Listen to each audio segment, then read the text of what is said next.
নবীজি তায়েফে গিয়ে দাওয়াত দেন, হে মানুষেরা বলো লা ইলাহা ইল্লাল্লাহ তুফলিহু, তোমরা সফল হয়ে যাইবা। নবীজি দাওয়াত দিতেছেন। মক্কার কাফেররা ওই জায়গায়ও নবীর পেছনে দুষ্ট মানুষদের লেলায় দেয়, বলে এই বেটা হইল পাগল, এরে পাথর মার। এইবার দলে দলে নবীর গায়ে পাথর মারে। হযরত যায়েদ নবীর সাথে একা ঠেকায়া পারেন না। নবীজি পাথরের আঘাতে রক্তে জর্জরিত গোটা দেহ।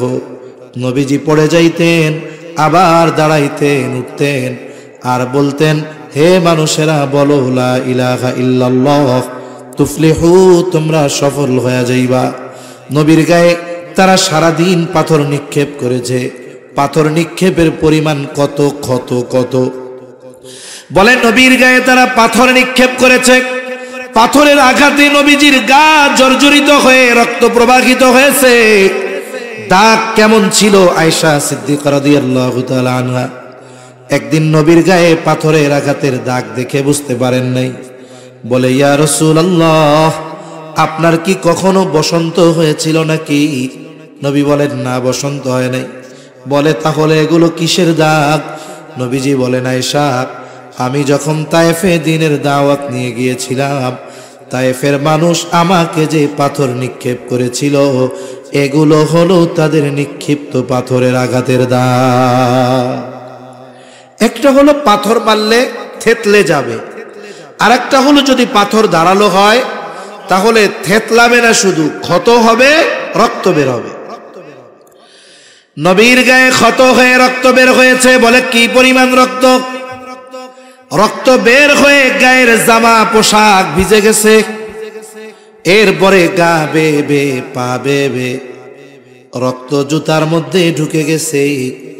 জুতার মধ্যে রক্ত শুকায়া পা জুতার সাথে আটকে গেছে। কি পরিমাণ রক্ত নবীর গা থেকে ঝরছে।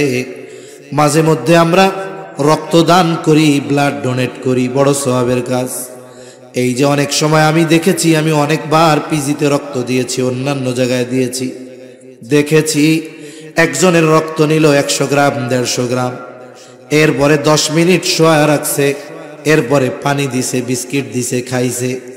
এরপরেও যখন শোয়া থেকে উঠে দাঁড়ায়, হাঁটতে পারে না, কেমন যেন মাথা চক্কর দিয়ে পড়ে যায়।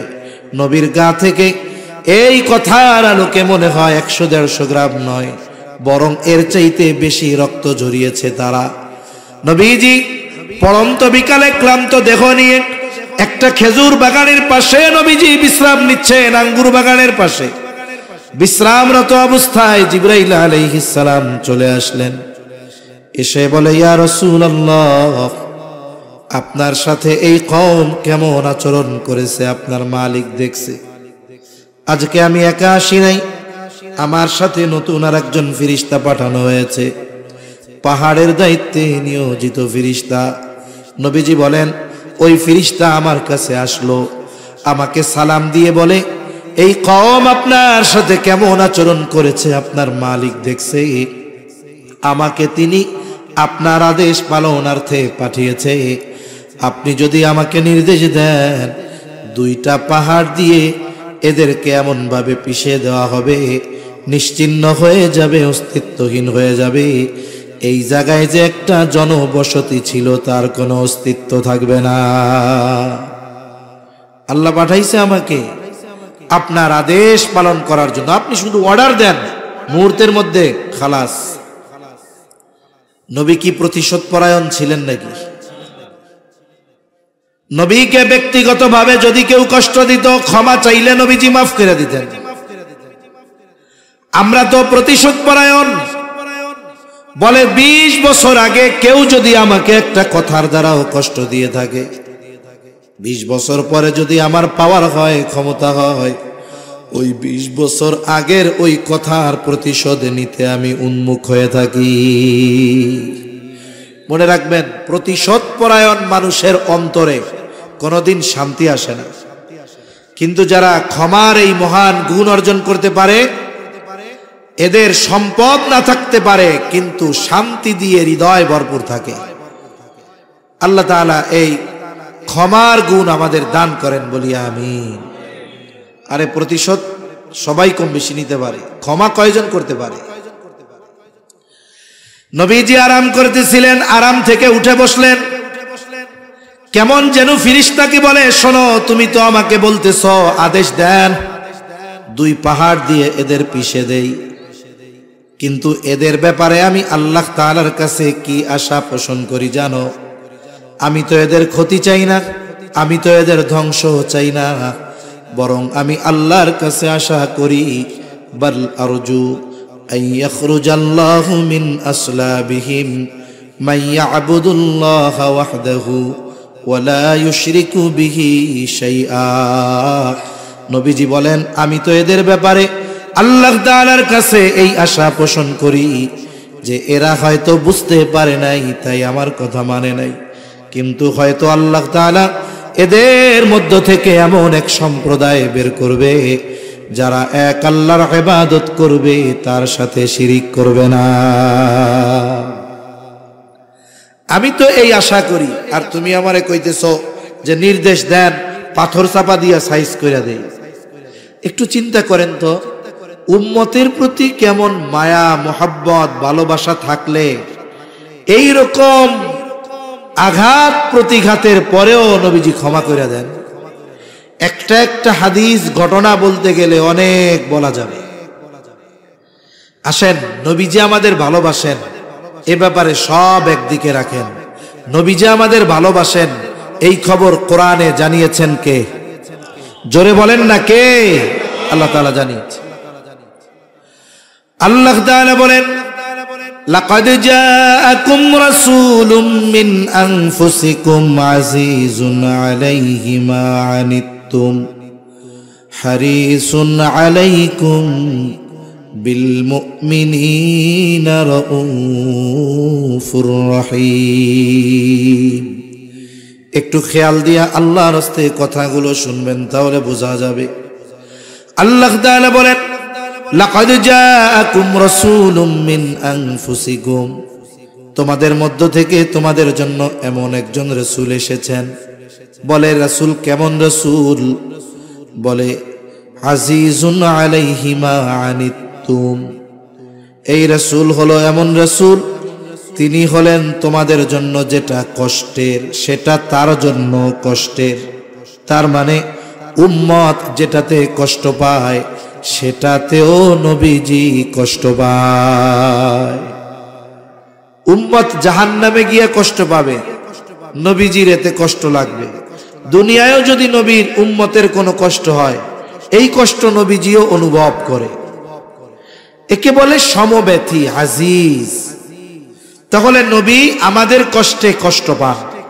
এখন কথা হলো, একজন মানুষ আর একজনের কষ্টে কষ্ট পায় কেমনে? বলে পায় যদি সম্পর্কটা গভীর হয়। যেমন মনে করেন এক লোকের 2 বছরের একটা বাচ্চা আছে, একেবারে প্রত্যন্ত অঞ্চলে বসবাস করে। বাচ্চার বয়স কয় বছর? এমন প্রত্যন্ত অঞ্চল, বাজারঘাট নাই, দোকান নাই, অসুস্থ হইলে রাত্রে কোনো ব্যবস্থা করার উপায় নাই। গভীর রাত, ওই 2 বছরের বাচ্চা প্রচন্ড জ্বরাক্রান্ত হয়ে গেল, অসুস্থ। রাত 1টা বাজে, 2টা বাজে, দোকানও নাই, যানবাহনও নাই, হসপিটালে নেওয়ার উপায় নাই। জ্বরের তীব্রতা এত বেশি, বলে চোখ দুটো কেমন যেন ফুটে বের হয়ে যাবে। বাচ্চা জবান দিয়ে আবল তাবল বকতেছে, আহ আহ বলে। গায়ে হাত দিয়ে দেখা যায় গাটা যেন কেমন আগুন হয়ে গেছে। এই অসুস্থ বাচ্চা যন্ত্রণায় আহ আহ করতেছে। তার 2 পাশে বসা তার মা আর বাবা, সন্তান যাদের আছে তারা অনুধাবন করতে পারবে। বলেন তো, ওই অসুস্থতায় ওই ছোট বাচ্চা যত কষ্ট পায়, পাশে বসে থাকা মা বাবা ওই বাচ্চার চাইতে কষ্ট কম পায় না, বেশি পায়। বেশি কষ্ট কেন পায়? বলে মোহাব্বতের কারণে। অন্যের সন্তান অসুস্থ হইলে তো আমি এত কষ্ট পাবো না। কেন? বলে ওই সন্তানের প্রতি আমার মোহাব্বত ওই সন্তানের মা বাবার মতো না। আল্লাহর কসম করে বলি, মা বাবা আমাকে আপনাকে কত ভালোবাসে, তার চাইতে নবীজি অনেক গুণ বেশি ভালোবাসে।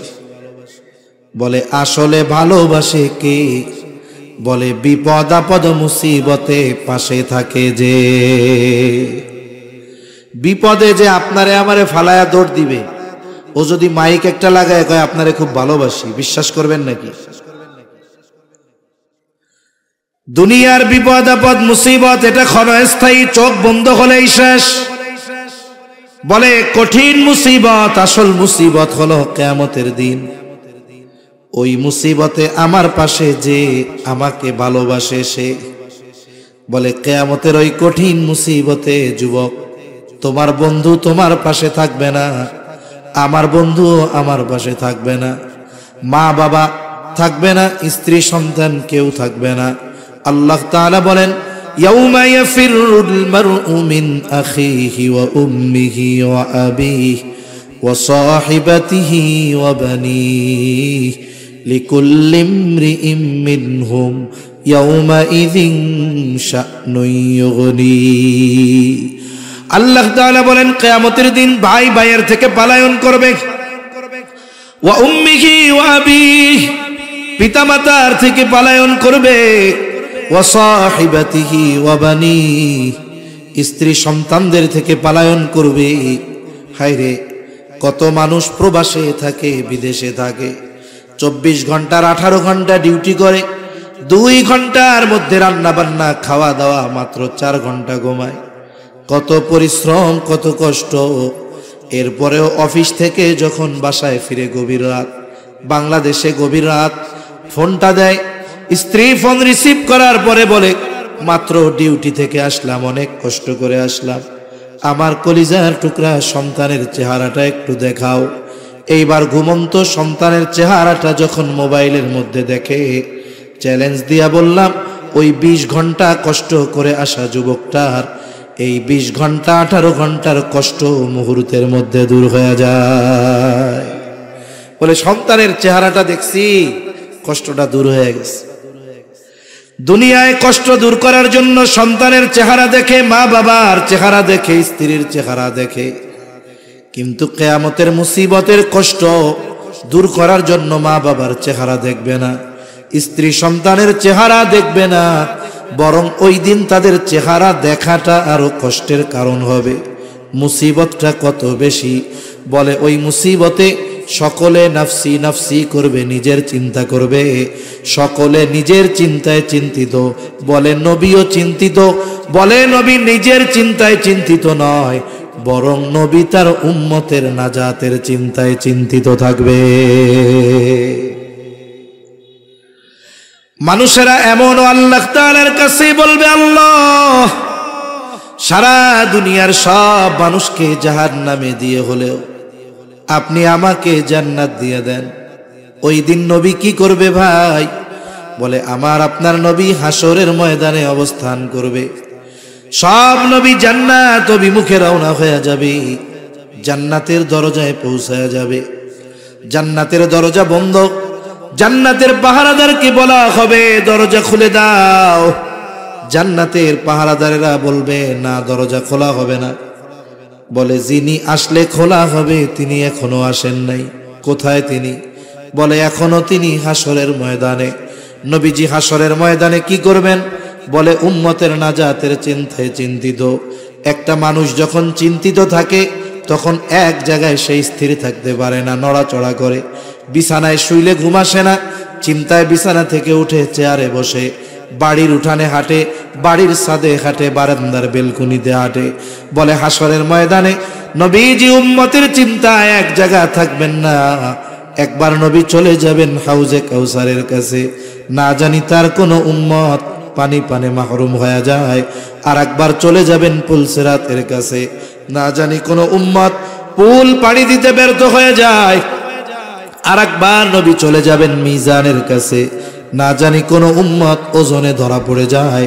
আর একবার নবীজি চলে যাবেন জাহান্নামের দরজায়, না জানি কোনো উম্মতকে জাহান্নামে দিয়ে দেওয়া হয়। আবার যখন উম্মতের জন্য সুপারিশের প্রয়োজন, আল্লাহর দরবারে সেজদায় লুটিয়া পড়বে। বলে যতক্ষণ না নবীর ওই উম্মত যার অন্তরে যাররা পরিমাণ ঈমান হলেও ছিল, তার ব্যাপারে আল্লাহ তাআলার পক্ষ থেকে যতক্ষণ না জান্নাতের নিশ্চয়তা নবী পাবে ততক্ষণ পর্যন্ত আমার আপনার নবী নিজে জান্নাত অভিমুখে রওনা হবে না। ওই দিন নবী আমাদের ভুলবে না। তাইলে বলেন, মা বাপ বেশি ভালোবাসে না নবী বেশি ভালোবাসে? জোরে বলেন, মা বাবা বেশি ভালোবাসে না নবীজি বেশি ভালোবাসে? সন্দেহ আছে? এই জন্য মোহাব্বতের কারণে যেমন সন্তান অসুস্থ হইলে মা বাপ কষ্ট পায়, অনুরূপ উম্মতের প্রতি নবী মোহাব্বতের কারণে উম্মতের কষ্টে নবী কষ্ট পায়।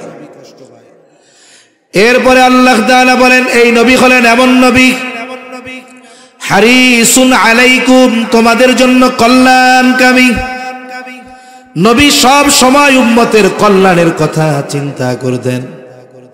হাদিসের মধ্যে আসছে, নবীজি বলেন আল্লাহ তাআলা সব নবীকে উম্মতের ব্যাপারে একটা বিশেষ দোয়া করার অনুমতি দিয়েছে এবং ওই দোয়া কবুলের প্রতিশ্রুতি আল্লাহ তাআলা দিয়েছেন।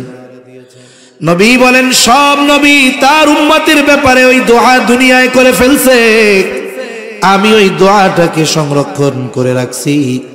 বলে কিয়ামতের দিন আমার উম্মতের জন্য সুপারিশ হিসাবে ওই দোয়া আমি আল্লাহর কাছে করব। কারণ এই দোয়াটা দুনিয়ায় করার চাইতে আখিরাতে করলে আমার উম্মতের জন্য বেশি কল্যাণকর হবে। এজন্য নবী ওই দোয়া আখিরাতের জন্য জমায় রাখছেন। তাহলে নবীজি উম্মতের ব্যথায় ব্যথিত হন, সাথে সাথে নবীজি উম্মতের জন্য কল্যাণকামী। এটা সব উম্মতের জন্য, সে হোক কাফের হোক সে মুমিন। কারণ নবীজির নবুয়তির পরে কিয়ামত পর্যন্ত যত মানুষ আসবে, মুমিন হোক আর কাফের হোক, সব নবীজির উম্মত, ঠিক কিনা? তবে শুরুতে একটা আয়াত বলছিলাম, আয়াতের অংশ, লাকাদ মান্নাল্লাহু আলাল মুমিনিন, মুমিনদের জন্য নবী হলেন বিশেষ অনুগ্রহ। এই জন্য মুমিনদের প্রতি নবীজির ভালোবাসাটাও একটু স্পেশাল। এ ভালোবাসা কত আল্লাহ তাআলা বলেন, বিল মুমিনিনা রাউফুর রহিম। আল্লাহ তাআলা বলেন এই নবী হলেন এমন নবী যিনি তার মুমিন উম্মতদের জন্য রাউফুর রহিম। রাউফ হলো আল্লাহ তাআলার একটা গুণবাচক নাম, রহিম আল্লাহ তাআলার গুণবাচক নাম। অর্থ হলো অতি সদয়, পরম দয়ালু। কে জোরে বলেন? দুনিয়ার কোনো মানুষ রাউফুর রহিম হতে পারে না, দুনিয়ার কোনো মানুষ রাউফুর রহিম হতে পারে না। বলে আল্লাহ তাআলার যত গুণ আছে এগুলোর একমাত্র অধিকারী আল্লাহ। কিন্তু অনেক সময় বাংলাদেশের মধ্যে অনেক পীরের নামের আগে লকবে আমরা দেখেছি এমন এমন শব্দ ব্যবহার করে যেই শব্দের একমাত্র হকদার হলেন আল্লাহ। এখন মনে করেন কথার কথা, কেউ যদি কয় আমার পীর হইল রাউফুর রহিম, তার মানে ও আল্লাহর সিফত পীরের সাথে লাগায়া দিল। এখন এই কথা যদিও বিশ্বাস করে ও বেঈমান, কোনো সন্দেহ আছে? এজন্য মনে রাখবেন, অনেক নামাজি মানুষ না জানার কারণে শিরিক করতেছে, বেঈমান। অনেক মানুষ বিশ্বাসগত কারণে বেঈমান হয়ে বসে আছে। এ মানুষগুলো বোঝে না, বুঝাইতে চাইলেও অনেক সময় মনে করে এই হুজুররা আমাকে দুশ্মন, এরা খারাপ লোক, ভালো মানুষ না। তাহলে রাউফুর রহিম একমাত্র কে? দুনিয়ার কোন সৃষ্টি রাউফুর রহিম হতে পারে না। তবে আল্লাহ যদি কাউকে তার কোনো গুণবাচক শব্দ দিয়ে সম্বোধন করেন তাতে কোনো অসুবিধা নাই। এখন নবী তার মুমিন উম্মতদের কত ভালোবাসেন এটা বোঝাতে গিয়ে আল্লাহ তাআলা তার গুণবাচক শব্দ, এই শব্দ দুটি নবীজির শানে ব্যবহার করেছেন। সুবহানাল্লাহ বলেন। কেমন যেন আল্লাহ তাআলা বলেন এই নবী হলেন এমন নবী যিনি তার মুমিন উম্মতদের জন্য রাউফুর রহিম, অতি সদয়, পরম দয়ালু। একটু যদি কথাটা দিল দিয়া বুঝতে পারেন তাহলে অনুধাবন করতে পারবেন যে আমার আপনার নবী আমাকে আপনাকে কত ভালোবাসে। আল্লাহ কি বলে? বলে এই নবী তার মুমিন উম্মতদের জন্য অতি সদয় পরম দয়ালু। যেই নবী আমাদের এত ভালোবাসে, সেই নবীকে ভালোবাসার দরকার আছে না নাই? নবীরে ভালোবাসতে রাজি আছি আমরা? কেমন ভালোবাসতে হবে? নবীকে ভালোবাসতে হবে জীবনের চাইতেও বেশি। হযরত উমর রাদিয়াল্লাহু তাআলা আনহু নবীজিকে বলেন, ইয়া রাসূলুল্লাহ, আমি আমার জীবনের পরে সবচাইতে বেশি আপনাকে ভালোবাসি। নবীজি বলেন, উমর, হয় নাই। একটু পরেই উমর বলে, ইয়া রাসূলুল্লাহ, এই মুহূর্ত থেকে আমি আপনাকে আমার জীবনের চাইতেও বেশি ভালোবাসি। এজন্য নবীকে ভালোবাসা এটা মুমিনের ঈমান। নবীরে ভালো না বাসলে সে বেঈমান। নবীকে ভালো না বাসলে কি? বেঈমান। সেজন্য নবীজি বলেন, লা ইউমিনু আহাদুকুম হাত্তা আকুনা আহাব্বা ইলাইহি মিন ওয়ালিদিহি ওয়া ওয়ালাদিহি ওয়ান নাসি আজমাইন। নবীজি বলেন, তোমাদের মধ্যে কেউ ততক্ষণ পর্যন্ত মুমিন হতে পারবে না যতক্ষণ না সে তার পিতা মাতা সন্তান সন্ততি এক কথায় সকলের চাইতে আমি নবীকে বেশি ভালো না বাসবে। অতীতে যা ছিল ছিল, বলেন এখন থেকে কারা কারা নিজের জীবনের চাইতে নবীকে বেশি ভালোবাসেন? একমাত্র তারা হাত উঁচু করবেন, বাকিরা না। কারা ভালোবাসেন জীবনের চাইতে বেশি? নারায়ে তাকবীর, নারায়ে তাকবীর। আল্লাহ হাতগুলা কবুল করেন, বলেন আমিন। এখন নবীকে ভালোবাসি আমরা। এখন বিষয় হলো, নবীর জন্য তো জীবনও দিতে রাজি, কারণ জীবনের চাইতে নবীরে বেশি ভালোবাসি। আমি যার জন্য জীবন দিতে পারবো তার জন্য বাকি কাজ করা কি কঠিন নাকি? কঠিন না, সহজ। আমি যার জন্য জীবন দিয়ে দিতে পারি তার জন্য বাকি অন্য কাজ করা এটা তো সহজ, স্বাভাবিক বিষয়। এখন নবীকে কেমনে ভালোবাসবো? যে শাহেদ হয়, নবী যদি আমার সামনে থাকতেন, আমি যদি নবীকে সামনে পাইতাম, ভালোবাসা সর্বোচ্চ বাসতে পারতাম। আবু বকর নবীকে সামনে পাইছে, নবীর কথায় আবু বকর তার সব সম্পদাই না নবীর সামনে হাজির করছে। নবীকে তালহা সামনে পেয়েছে, উহুদের ময়দানে নবীজি গর্তের মধ্যে পড়ে যায়। তালহা তাকায় দেখে গর্তের থেকে নবী মাথা উঠায় আর নামায়, উপর দিয়া তীর যায়, বর্ষা যায়। তালহা আইসা নবীর সামনে নিজের পিঠটারে ডাল বানায়া দিছে। আমি তো নবীকে সামনে পাই নাই, এই রকম ভালো কেমনে নবীকে বাসবো? নবী জানেন আমার উম্মত আমাকে ভালোবাসা নিয়ে চিন্তিত থাকবে, এই জন্য কিভাবে কোন পদ্ধতিতে নবীকে ভালোবাসা হবে সেই পদ্ধতির খবর নবী নিজে জানায় দিয়েছে। নবীকে ভালোবাসার প্রথম পদ্ধতি বলে, মান আহাব্বা সুন্নতি ফাকাদ আহাব্বানি ওয়া মান আহাব্বানি কানা মাই ফিল জান্নাহ। নবী বলেন, যে আমার সুন্নতকে ভালোবাসলো সে আমাকে ভালোবাসলো, আর আমাকে যে ভালোবাসবে সে আমার সাথে জান্নাতে অবস্থান করবে। নবীর সাথে জান্নাতে থাকতে পারা এটা সৌভাগ্যের ব্যাপার। সাহাবায়ে কেরামের কাছে নবীর সাথে জান্নাতে থাকতে পারার সংবাদ ছিল সবচাইতে আনন্দের সংবাদ। আনাস রাদিয়াল্লাহু তাআলা আনহু বলেন যে এক সাহাবী গ্রাম্য সাহাবী আসছে, নবীজিরে জিজ্ঞাসা করছে কিয়ামত কখন হবে। লম্বা হাদিস সংক্ষেপে বলতেছি, নবীজি তারে পাল্টা জিজ্ঞাসা করছে, মা আদাত লাহা, এই তুমি কিয়ামতের জন্য কি পাথেয় সংগ্রহ করছো? লোকটা বলে, আমি আল্লাহ এবং তার রাসূলকে ভালোবাসি। নবীজি বললেন, আলমারউ মা মান আহাব্বা, বলে যে যাকে মোহাব্বত করে তার সাথে অবস্থান করবে, তার মানে জান্নাতে তার সাথে সে থাকবে। এই কথা বলার পর লোকটা বাড়ির দিকে চলে যায়।